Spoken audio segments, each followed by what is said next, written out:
wrong. But the Lord is going to reveal things, so I shall continue. Well, let me continue. The strong preyed upon the weak, alliances formed and dissolved in a matter of hours as hunger overrode every other instinct.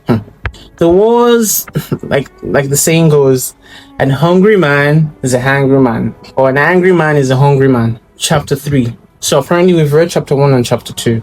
There are famines recorded throughout human history. Times when crops failed, when rivers dried up, when entire populations were reduced to desperate measures simply to survive.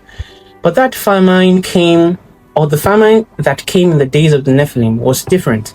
It was not caused by drought or blight or any natural disaster. It was caused by the giants themselves. The book of Giants tells us that the appetite of the Nephilim knew no bounds. They consumed not only food, but everything the earth could provide.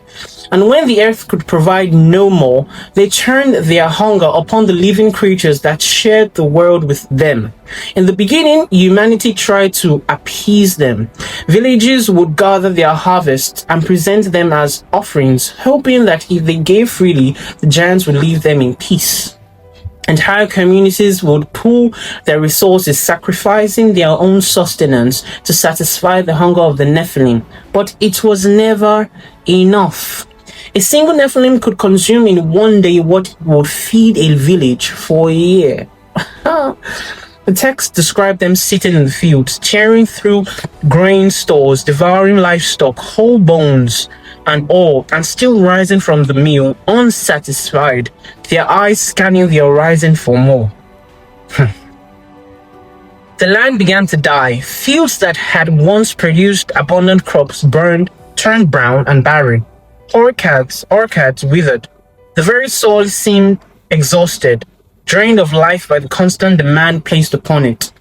Rivers that had flowed for millennia slowed to a trickle, their waters consumed by the giants or poisoned by the filth they left behind. Animals disappeared from the forests. The great herds that had roamed the plains were hunted to extinction. Birds vanished from the skies, their nests raided, their eggs devoured before they could hatch. Even the fish in the seas began to dwindle as the Nephilim waded into the waters, scooping them out by the thousands, their massive hands acting as nets that nothing could escape. But only the people that feared the Lord in this time could escape them. Always remember that. The world was being devoured, and humanity, caught in the middle of this consumption, began to understand that they were not observers of this tragedy. They were part of it. They were food. Two things I should like for you to take away from this. The Lord was aware of all this. Always know this. The Lord had already seen this and knew this was eventually going to happen, and contingencies were made. That is number one. Number two, can you believe that during this time, man did not just not turn away from their evil ways, but they did not seek the Lord for mercy and for help. Rather, they began to seek other gods, man-made gods, idols, for mercy and help. And the Lord sat back. That is why it feels as though the Lord just sat back and protected the people that feared him, his own children. The rest, the Lord just sat back and watched. Literally.